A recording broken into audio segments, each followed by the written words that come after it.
Determine a unit vector which is perpendicular to both the vector this and this. दो vector given है, इन दोनों पे perpendicular एक यूनिट वेक्टर निकालना है हमें, एक ऐसा यूनिट वेक्टर जो दोनों पर ही परपेंडिकुलर हो, इस दोनों वेक्टर पे परपेंडिकुलर हो। ठीक है, सो मान लेते हैं this vector is vector A जो गिवन है and this vector is vector B.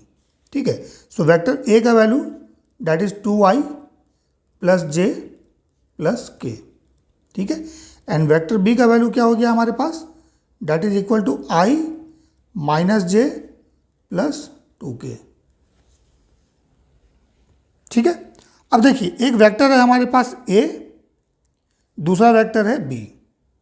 ठीक है, अब इन दोनों पे परपेंडिकुलर जो वेक्टर होगा वो क्या होगा, इस प्लेन पे परपेंडिकुलर होगा ना। मान लीजिए इस प्लेन में वेक्टर a और b इस प्लेन पर लाई कर रहा है, सो जो वेक्टर इन दोनों पे परपेंडिकुलर होगा उसका डायरेक्शन क्या होगा, वर्टिकली अपवर्ड होगा ना, इस तरह से। और कैसे निकलेगा वो, that is b cross a या a क्रॉस b। ठीक है, ठीक है, दोनों ही केस में b क्रॉस a निकालिए या a क्रॉस b निकालिए। ठीक है, दोनों ही वेक्टर क्या होगा, इस वेक्टर पे परपेंडिकुलर होगा। जैसे अगर मान लीजिए इस डायरेक्शन में आप a लीजिएगा, इस डायरेक्शन में b लीजिएगा। ठीक है, so a cross b, so a cross b का वैल्यू क्या होगा, that is perpendicular to this. ठीक है, इस तरह से निकाल रहे हैं, सो इसका डॉट ऊपर की तरफ होगा ना, एरो ऊपर की तरफ होगा। ठीक है, ए से बी की तरफ, ए से बी की तरफ थंब रूल, सो थंब का डायरेक्शन ऊपर होगा। ठीक है, सिमिलरली यहाँ पर भी अगर हम लोग निकालें बी क्रॉस ए, ठीक है, सो क्या हो जाएगा, ऊपर की तरफ। ठीक है ना। सो आपके ऊपर है, आप बी क्रॉस ए निकाल लीजिए या ए क्रॉस बी निकाल लीजिए। सो ए क्रॉस बी जो वेक्टर आएगा वो इन दोनों पर परपेंडिकुलर होगा और बी क्रॉस ए जो आएगा वो भी इन दोनों पर परपेंडिकुलर होगा। ठीक है, सो कोई भी ले लीजिए। ठीक है, सो देखिए ए क्रॉस बी हम लोग निकालते हैं सबसे पहले। तो ए क्रॉस बी हम लोग कैसे निकालेंगे, सो ए क्रॉस बी निकालने का फॉर्मूला डिटर्मिनेंट फॉर्म में सबसे पहले क्या करना है, आई लिख दीजिए, जे लिख दीजिए, के लिख दीजिए। ठीक है, उसके बाद क्या करना है, आई का कॉफिशिएंट पहले वेक्टर ए को लीजिए और यहाँ पर आई जे के कॉफिशिएंट वेक्टर ए का लिखिए, देन फिर आई जे के कॉफिशिएंट वेक्टर बी का लिखिए। सो इसका कॉफिशिएंट लिखिए, आई का कॉफिशिएंट 2 है, साइन के साथ लिखिएगा, जे का कॉफिशिएंट +1 है, सो 1 लिखिए, के का 1 है, 1 लिखिए। देन आइए वेक्टर बी पर। ठीक है, यहाँ पर वेक्टर बी का लिखना है, इस रो में वेक्टर बी का लिखना है, इस रो में वेक्टर ए का लिखना है। ठीक है, सो वेक्टर बी का लिखेंगे, सो आई का कॉफिशिएंट 1 है। ठीक है, देन जे का कॉफिशिएंट -1 है। ठीक है, देन के का कॉफिशिएंट 2 है।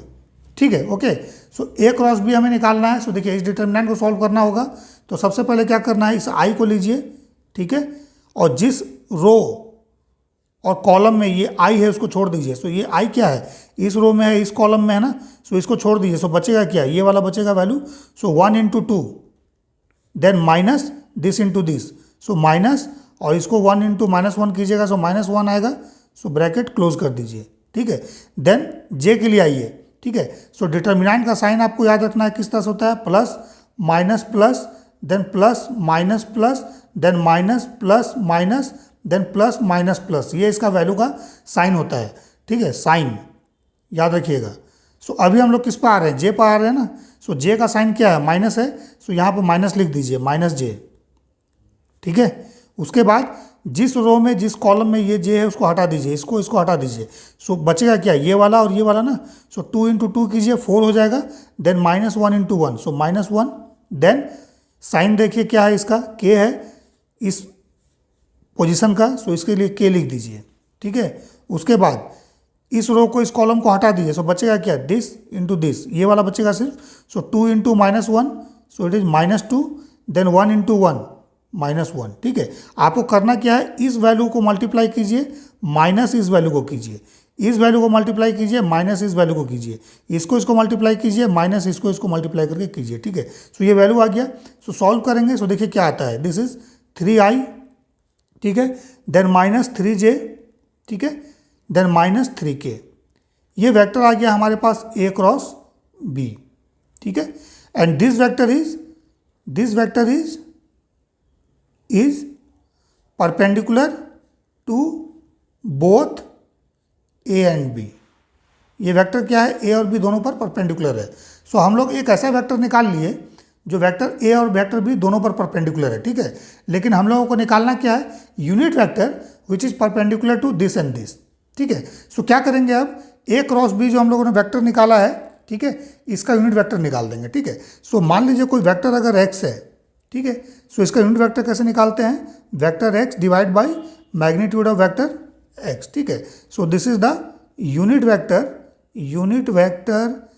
in the direction of vector x, ठीक है। वेक्टर x के डायरेक्शन में अगर यूनिट वेक्टर निकालना है, so vector x divide by magnitude of vector x, ठीक है, इसको याद रखिए।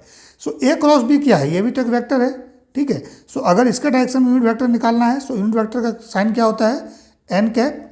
सो n कैप क्या हो जाएगा, that is a cross b क्या है, एक वेक्टर है, सो इसको एज इट इज लिखेंगे divide by magnitude of A cross B, okay. So इस वैल्यू को सॉल्व कर देना है। सो देखिए ए क्रॉस बी का वैल्यू लिख दीजिए सबसे पहले, 3i minus 3j then minus 3k, ठीक है, डिवाइड बाय मैग्नीट्यूड निकालना है ए क्रॉस बी का, सो रूट ओवर आई का कॉफिशिएंट 3 का स्क्वायर प्लस जे का कॉफिशिएंट माइनस 3 का स्क्वायर प्लस के का कॉफिशिएंट माइनस 3 का स्क्वायर, ठीक है।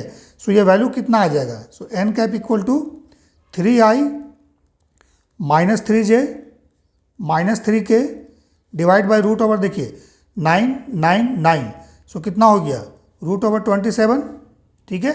So this is 3i minus 3j minus 3k divide by 3√3, okay.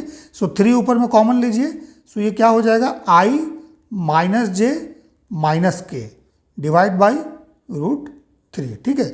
So unit vector अगर perpendicular to both the vector A and B पूछा, so ये हो जाएगा N cap equal to I minus J minus K divide by √3, ठीक है।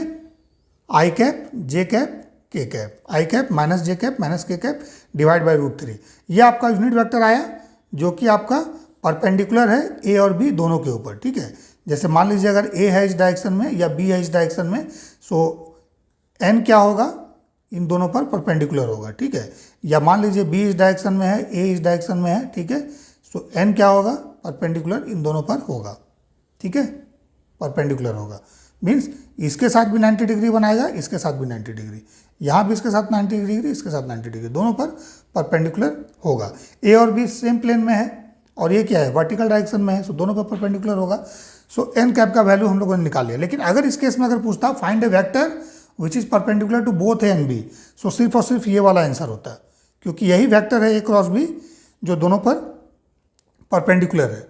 लेकिन unit vector पूछेगा, सो इसका यूनिट वेक्टर निकाल देना है, ठीक है। So this is the answer, ठीक है। और ए क्रॉस बी निकालने के लिए इस डिटर्मिनेंट को सॉल्व कर देना है, ठीक है। यहाँ पर क्या करना है, फर्स्ट वेक्टर का कॉफिशिएंट लिखिए आई जे के का, और यहाँ पर सेकंड वेक्टर का आई जे के का कॉफिशिएंट और आई जे के यहाँ पर लिख देना है, ठीक है। उसके बाद इस डिटर्मिनेंट को सॉल्व कर देना है, ठीक है।